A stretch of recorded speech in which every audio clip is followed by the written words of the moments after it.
今回はサンジというキャラは仲間の救出か戦場を変える行動しかできない男に対する読者の反応集です。それではどうぞ。サンジ加入後からここまでの活躍を洗い出す。ココヤシ村で沈んだルフィ蘇生の妨害阻止。リトルガーデンにてクロコダイルを欺き、誤情報を握らせる。ドラムでは波に負担をかけないため、ラパーンから身を挺してルフィたちを守る。レーンベースにおいては再度クロコダイルを欺き、幽閉されたルフィ一行の解放。空島ではウソップ、波の離脱を命がけで行いエネルに吠え面をかかせる。敵陣の真っ只中である海列車に乗車し、後にニロビン解放を担うソゲキングを奪還。スリラーバークで波を奪還。魚人島への道中ルフィとゾロを自身のシャボンに入れて生還。パンクハザードにて、正体不明の頭侍を救出し、後のワノ国決戦での赤座屋との共闘につなげる。ドレスローザではドフラミンゴから一味を守り、ビッグマムの追っ手を巻いてゾウへ。ゾウでは毒ガスにやられたミンク族を率先して助け、ミンク族との同盟にも一役買う。ホールケーキデスでプリンを落としともにビッグマム暴走を止めるケーキを作り一味を守る。ワノ国ではゾロと共に男を守る。その後の鬼ヶ島では桃之助処刑を阻止、ライブフロアでチョッパーを守る。戦績を抜きにしてもこれだけの活躍なんだこいつ。エニエスロビーで正義の門を開け敵を大混乱させて突破口を開いたがない。これが一番好き。あれ結果的にどうにかなったけど自分たちも危険な状況になったんじゃなかったっけか。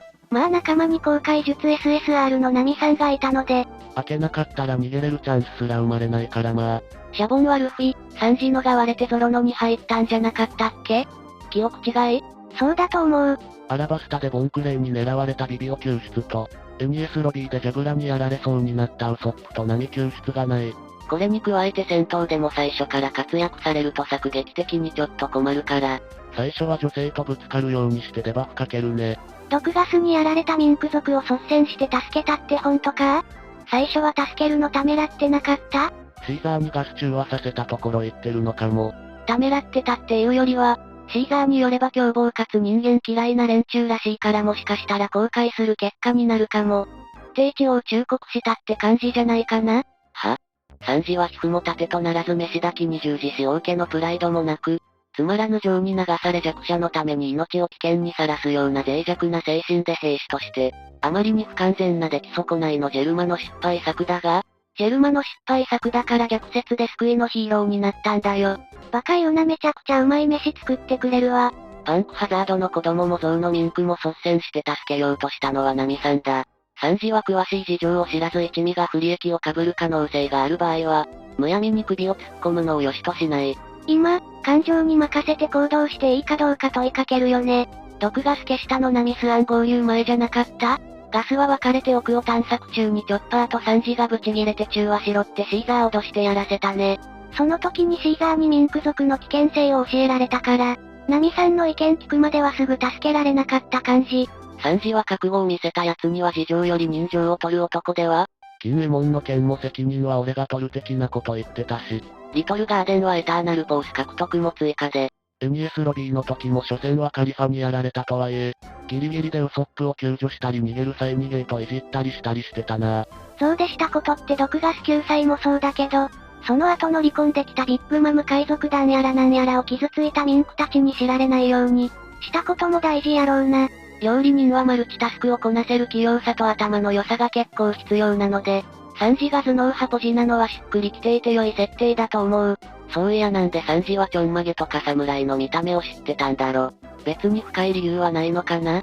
ジェルまで読んだんじゃないか。あそこ悪魔の実の図鑑まで読める環境だったから。ビオラの信頼を勝ち取って寝返らせたのも良かった。ヒーローは来ただけで流れ変わるからな。ルフィにとってのヒーローたるサンジがピンチを覆すのはむしろ納得の展開や。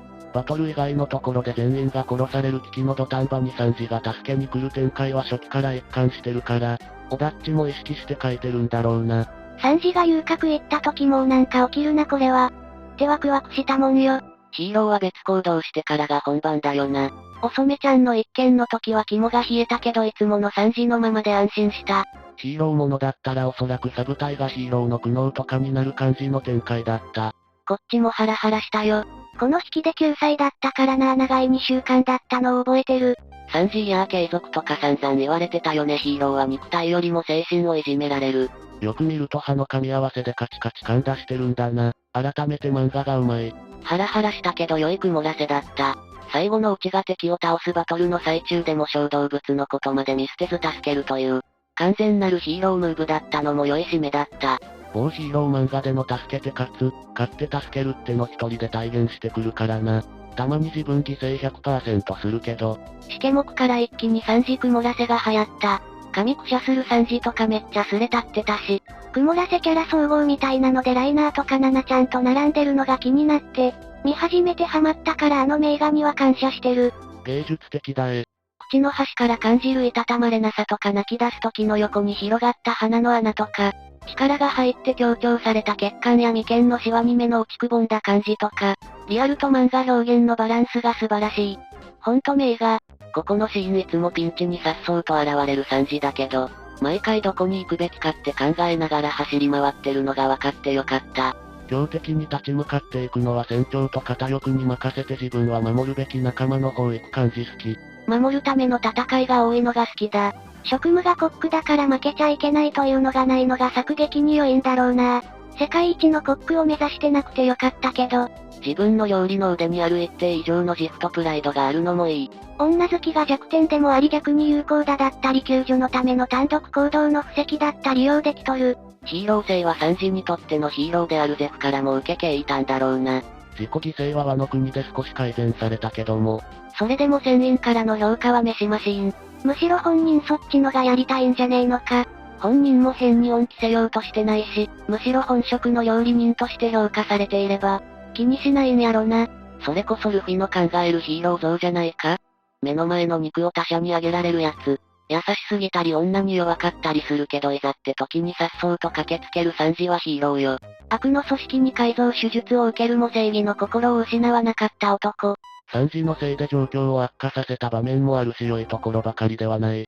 ルフィがいなければ飯を与えたクリークにバラ系が乗っ取られた。カリファに攻撃できないせいでロビン救出が遅れナミが代わりに戦った。ロビンが助けに来なければブラックマリアに何もできず殺されていた。自分の意地や信念のせいで周りの人間が尻拭いさせられることも多い。